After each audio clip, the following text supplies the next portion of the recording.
I never meant to become a hacker of hearts. But when love betrays you, sometimes revenge feels like justice written in code. My name is Aria Vale, and before everything went wrong, I was a cybersecurity expert who believed love was logical. A connection, a sequence, a match.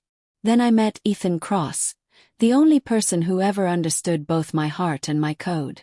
We built apps together in college, shared every secret, and even planned our own tech startup. I thought he was my forever. Until I found out he was using our test accounts to flirt with other girls online. Started with a mistake. One night while testing a script, I saw a familiar username appear. CodeKing94. That was his old alias. My heart froze. I opened the chat logs and saw him telling another girl, "You're different. You understand me." Those were the same words he once told me. I confronted him, shaking, ready to fight for the truth. But Ethan didn't even flinch. "Aria, you're too intense," he said coldly. "We want different lives." And just like that he walked away, out of my apartment, out of my future. He deleted me as easily as pressing uninstall. First hack. For weeks I couldn't sleep. I told myself I just wanted closure, so I logged into the dating app we'd built test accounts on. I still had admin access from my internship. It took 5 minutes to find him. New profile, new pictures, pretending to be single and ready to meet the right person. I wanted to cry. Instead I laughed. Then I clicked View Source. The first girl he matched with was named Maya. She looked kind, sweet, the total opposite of me. Maybe that's why he liked her. I didn't plan to do anything, not really. But one night, after staring at their messages, I felt anger rise like static. Before I knew it, I'd slipped into his inbox. Just one fake message. From her account to his. "Ethan, stop texting me. I'm seeing someone else." And then I hit send. The next morning I checked the logs. They had stopped talking. A small victory, but it felt huge. Like justice. I told myself it was harmless. Just one little glitch in his new game. But deep down I knew. This was only the beginning. Pattern. After Maya there was Olivia, then Claire, then someone named Jess. Each one came with the same routine. Compliments, late-night messages, love songs he once sent me. It was like watching him recycle our memories. So I began to intervene. A fake screenshot here, a missing picture there. Once, I even changed his bio to say, "Married father of 2. Within days, no one matched with him. Every little digital sabotage gave me a rush. I told myself I wasn't doing it out of love. It was revenge, pure and clean.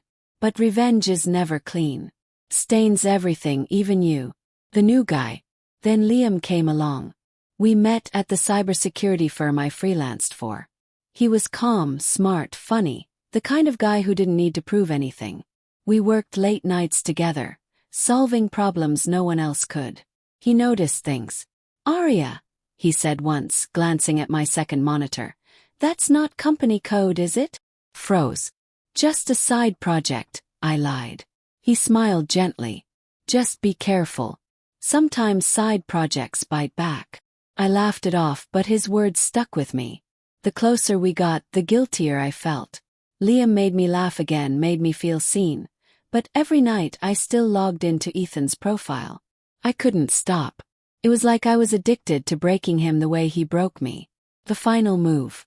One evening I saw Ethan had a new girlfriend, Claire. She was serious, private, and she seemed genuinely good for him. They looked happy. Too happy. I watched them post pictures, leave comments, share songs. Everything about them screamed real. And for the first time my chest ached not with anger, but with jealousy. I told myself I'd let this one go. I really tried. But then I saw him post our song. The one we wrote code to at 3 a.m. That was it. I opened my laptop and created a clone of his account. I made it send Claire horrible fake messages. Insults, lies, things he'd never say. Then I hacked her phone and made those screenshots leak to her friends. Within hours, their relationship was destroyed. And when I checked his profile, I saw his last post. "You can't trust anyone." For the first time it didn't feel like victory. It felt like static noise in my chest. The discovery. The next morning, Liam called me into his office. His voice was low, serious. "Arya, we need to talk." I sat down, pretending to be calm, but my hands trembled. "I traced some security alerts," he said. "They all lead back to one IP address." He paused, meeting my eyes. "Yours." I wanted to deny it, but the words wouldn't come. He looked at me, disappointed but soft. "You're better than this. Whoever hurt you isn't worth destroying yourself over." I felt my throat tighten. "He deserved it," I whispered. Liam sighed. "Maybe. But what about you? Do you deserve this?" He left me there, alone in the cold office light, surrounded by screens that suddenly felt like mirrors. I stared at my reflection, a hacker who once dreamed of protecting people, now ruining them for love. I shut the laptop. For the first time I wanted to stop, to walk away. But as I reached for the power button, a notification popped up on my screen. "Ethan Cross." "Arya, I know it was you." My heart stopped. He knew. And that's where everything really began. When I saw Ethan's message, "Arya, I know it was you," my hands went cold. The walls of my apartment felt like they were closing in, filled with a silent hum of machines that suddenly felt like witnesses to my crimes. He knew. Somehow he knew everything. I told myself not to panic. I covered my tracks, wiped my drive, deleted my scripts. But hackers always leave ghosts, tiny fingerprints hidden in the lines of code. Maybe Ethan had finally found mine. Or maybe someone helped him. The confrontation. The next morning I walked into work pretending everything was fine. But I couldn't focus. My head buzzed with fear and guilt. Every sound, a phone ringing, a message alert, made me flinch. Then my phone lit up again. "Ethan, meet me. One last time. Tonight. You owe me that much." For a moment I thought of ignoring him. But something inside me, curiosity, fear, unfinished love, said go. So that night I went. He chose the same coffee shop where we had our first date. The lights were dim. The air smelled of roasted beans and rain. When I saw him sitting there, I almost didn't recognize him. His face was harder, eyes sharper. The boy who once laughed at my nerd jokes was gone. He looked up as I approached. "Hey, Arya," he said flatly. I sat down across from him, my heart thudding. "What do you want?"